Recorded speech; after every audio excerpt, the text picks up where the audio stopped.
Welcome to Football Scientific. I am the professor of football, Aaron Sauter. I'm a writer for footballanalysis1.com. I break down the entire NFL with deep analysis on footballanalysis1.com.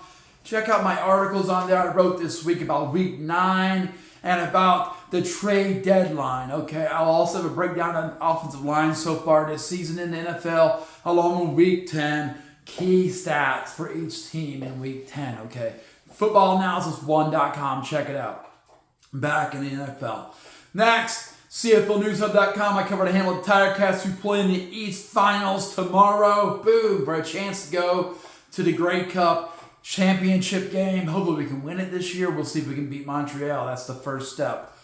Then I also cover the Orlando Storm of the UFL, and I also cover the IFL. That UFL covers on UFLnewshub.com. Okay, so check that out. I am joined today by my guest host, Tyler the Tiger. Tyler the Tiger here, ready to go. Our plan today is just to cover the alternative football leagues, CFL, UFL, IFL, what's been happening in mainly the CFL, East and West Finals. Because that's the most exciting part of the CFL season. Here we are. This is their version of the AFC and NFC Championship game. Huge game. Let's go Tiger Cats! It's a blackout, y'all. It's going to be a blackout. That's right. Okay, all right. So prior to going through the East Finals and West Finals, let's talk about some roster moves teams in those games have been making. So first, Montreal, they moved to a practice roster national wide receiver Hakeem Harris. They moved the American offensive line Des Holmes to their practice roster. They moved American wide receiver Alexander Hollins to their practice roster. They added from their practice roster, predictably, they just every week, National Defensive Line Philippe Lemieux Cardinal. That guy's always getting shifted back and forth every week. Calgary Stampeders signed American wide receiver Ryan Jones. He'll be playing, not this year, he's in BC and Saskatchewan. Some other CFL moves this week. Montreal Alouettes, they moved American quarterback E.J. Perry to the practice roster. Why? Because Davis Alexander's healthy and good to go, and they brought E.J. Perry on, kind of added quarterback depth. They're not going to need it this week. Well, they might. Hopefully they do. Hopefully we can knock out Davis Alexander. I mean, they shouldn't hurt the guy, but, I mean, let's knock him out. Let's win this game, Hamilton. Okay, BC Lions. They do play. They play Saskatchewan Rough Riders in Saskatchewan tomorrow afternoon on Saturday. They signed American wide receiver Jared Gibson, and they signed American defensive back Adonis Alexander. So just trying to, continue to have depth in their roster. There were also some IFL moves made this week. Quad City Steamwheelers return. They re-signed running back Jared Ware and wide receiver Kevon Rudd. Two of their most important offensive players. Tulsa Oilers signed defensive back Malik Saunier. That's in the IFL. All right, so that leaves us. I cleared that sheet out. Let's look at the CFL playoffs. Okay, so we got the East Finals tomorrow. That is like the NFC Championship game. And the CFL, okay, so we got tomorrow at 3 p.m. on CFL Plus for the American watchers and international watchers. But on a bunch of channels for Canadians, TSN, TSN2, RDS, CTV. Okay, big game here. If you don't know the history of this, you can read my article on CFL News. We have two of them on there about this game from the last 2 days. But essentially, these teams were at it all season. Hamilton and Montreal battling for first place in the East Division, battling for the bye week, battling for home field advantage, okay? Montreal came out of the gate quick. Hamilton stumbled out of the gate. Hamilton went on a 6-game winning streak. They were chasing Montreal. Then Davis Alexander went down. Boom. Every game Davis Alexander did not play in this year, Montreal has lost, okay?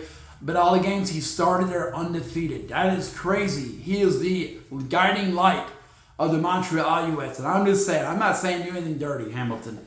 But if you can put Davis Alexander out, you won this game. Okay? They're not the same team without him. The Tiger Cats beat Montreal twice this season, pretty decisively. But in both those games, Davis Alexander was hurt and he was not available. So, I mean, we haven't beaten Montreal with Davis Alexander, okay? So with that in mind, Hamilton needs to come out and ground and pound. They need to come out and have a high efficiency passing game. Montreal's going to put a hard cap on top of your vertical passing game, so we need to be able to run, hit play action over the top. Bo Levi Mitchell needs to not force balls downfield and throw interceptions. Take what they're giving you. We're fine, okay? Don't turn the ball over. Montreal comes in kind of feeling the same way. Dallas Alexander's a really good game manager. He's going to check down. Occasionally take a shot, but he's not going to force it. He understands. Keep the drives going. Don't have to take a deep shot if you don't feel it. Keep the drives moving. Pick up first downs. Grind it out. They got a good running game. With Stevie Scott III, they have a good defense. The good defensive line. Probably the best defensive line in the East Division, okay, when it comes to complete play. Hamilton, technically, is pretty much equal in pass rush, but we're not nearly that good on stopping the run, okay? So that's going to be a huge advantage for Montreal in this game, but that stuff was all there when Davis Alexander was absent, and they still lost every game without him. So who's the difference maker in this game for Montreal? Davis Alexander, okay? Hamilton needs to neutralize him. Or if they want to win this game and go to the Grey Cup, they got to neutralize Davis Alexander, okay? I say Hamilton's going to get it done. I think it's going to be ugly. It's going to be a sold-out blackout game. It's going to be an ugly game, though, which equals excitement. Tiger Cats are going to win this 34-32 and return to the Grey Cup championship. One that we lost 4 times, the last 4 times we went there, so we got some work to do. Boom. DraftKings says Montreal's going to win by 2.5. They believe in Dallas Alexander. That's what they believe in. That's why they're picking Montreal. They said over-under 53.5. I think this is going to be a wild shootout. Probably the most exciting CFL game of the year. I do think Dallas Alexander's going to he's going to put himself out there and make this an awesome game. But I think Bo Levi Mitchell wants this. He wants to win one more Grey Cup before he retires. That's what we're looking at, is retirement. He needs one more Grey Cup. He can end it on top, and it's over, Robert. This is the last year of his deal, so he's got to do it now. Boom. I say, if I was taking points on this, if I was taking money, I'd take Hamilton Ticats and the points. I think they're going to win the game, but you get 2.5 points. That's a pretty good deal. And then I would take the over on this. I think it's going to be a shootout. Okay, it might be cold, though, and then that can change the game a little bit, but not entirely. CFL, you're used to the cold, right? Okay. The Americans aren't, but everyone else is. Okay, all right, so I'm taking Hamilton with the points. I'm taking the over. I think Hamilton's going to win the game, though, and go to the Grey Cup. Boop. All right, West Finals. Okay, Saturday, November 8th, 6:30 p.m. on CFL Plus and TSN and TSN2 and RDS and CTV.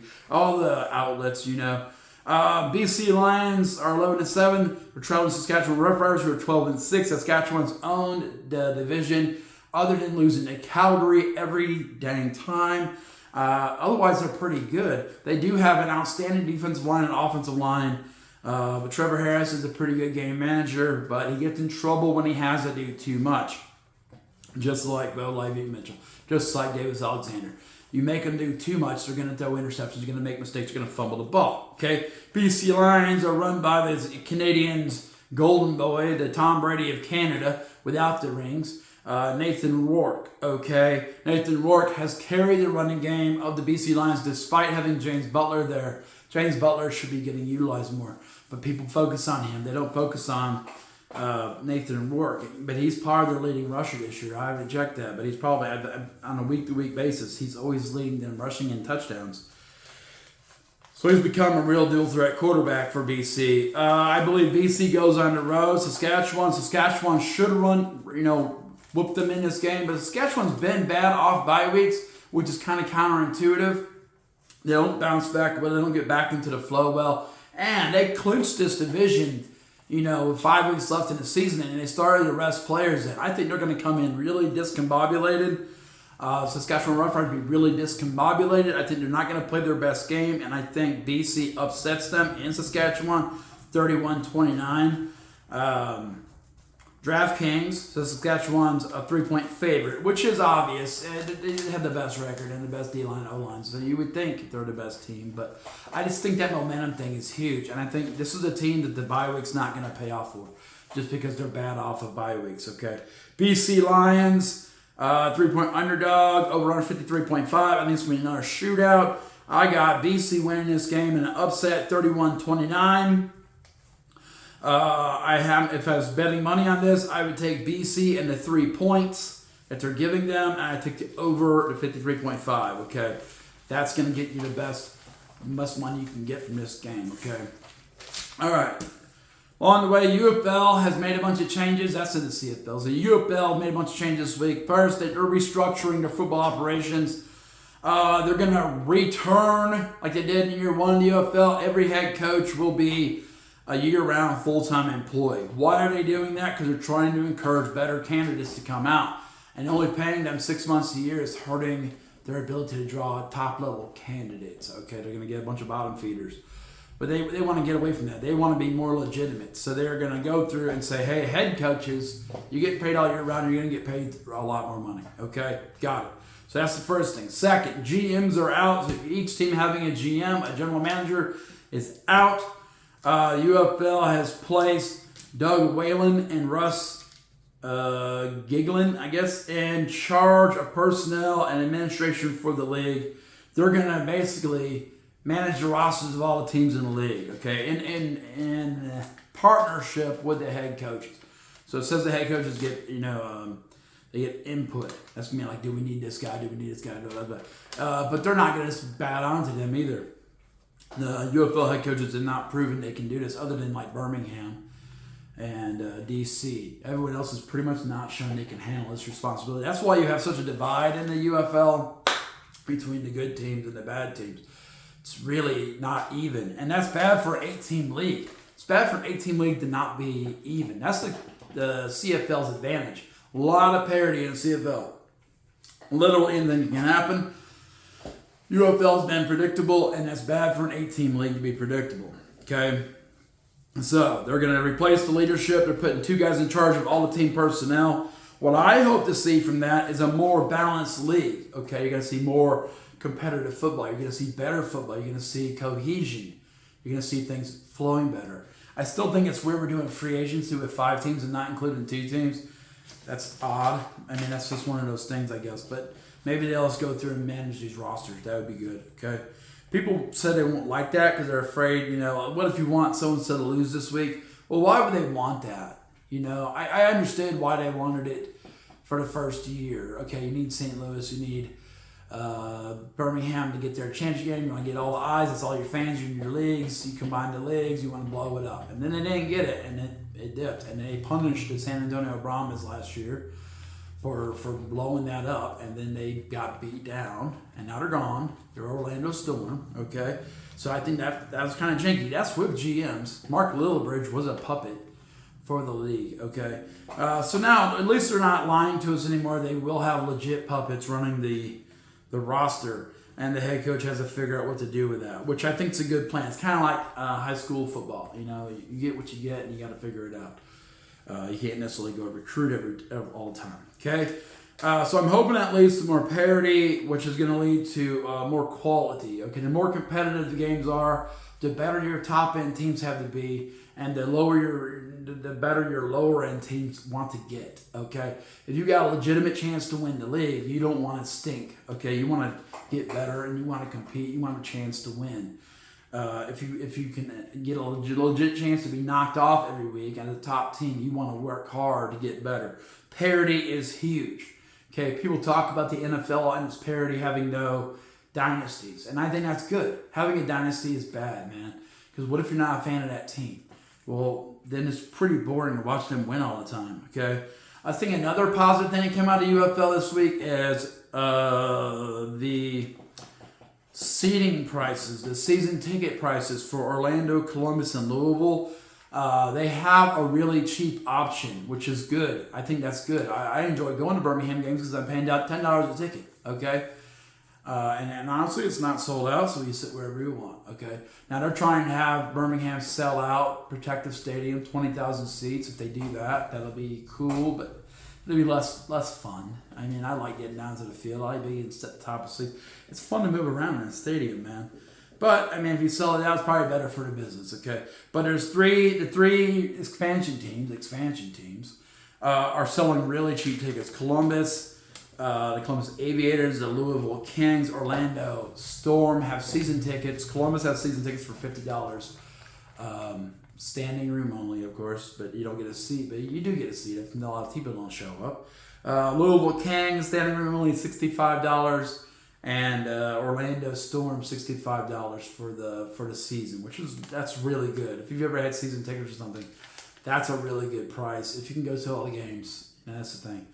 I probably wouldn't be able to, because of my schedule, because of football, because of everything going on. I wouldn't be able to go to all the Birmingham games, and we're 2.5 hours away from Birmingham, so it would be hard to get there for all those games. But it would be good to have a $50 deal for their 5 home games. I would. Even though I won't make it to all games, I would probably buy that just because the online purchasing fees are so expensive when you buy the individual tickets. You pay so much in taxes and fees that buying one ticket for all the games would be much cheaper. Okay, UFL, as long as they keep the prices low, that makes sense. You put the prices up high, like the NFL, now that doesn't make sense anymore, and then you lose a bunch of revenue.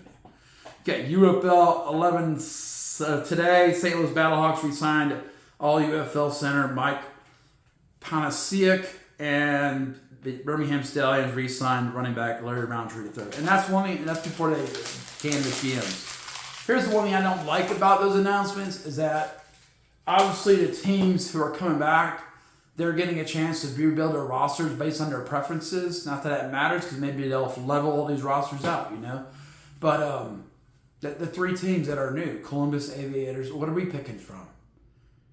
For Orlando Storm, we having to keep all these San Antonio Brahmas players that were horrible. I don't want to keep Kellen Mond. That guy was horrible to watch for football. I hated that. Hope we don't have to keep him. I didn't say get to keep him. I hope we don't have to keep him. We already lost Jonte Kirkland to free agency. It doesn't make any sense to have free agency when 3 teams can't compete in free agency. Come on, make it make sense, UFL. I see you're working to make this thing better, but that still doesn't make any sense at all. All right. That's my rant. Check out footballanalysis1.com. Check out my articles. Check out Aaron Sauter, the professor of football. Check out CFLnewshub.com. I wrote 2 articles about this game tomorrow. Check out UFLnewshub.com. I wrote an Orlando Storm article about head coaches a while back. I'll be hitting that again here once the high school season's done. I can get my eyes back on that. Plus, Football Analysis 1 wants to blow me up with articles and pay, so I'm focusing more on the NFL right now. Sorry. I like to make the money. That's the plan. Football Scientific Portal is now closed for today. Bye-bye.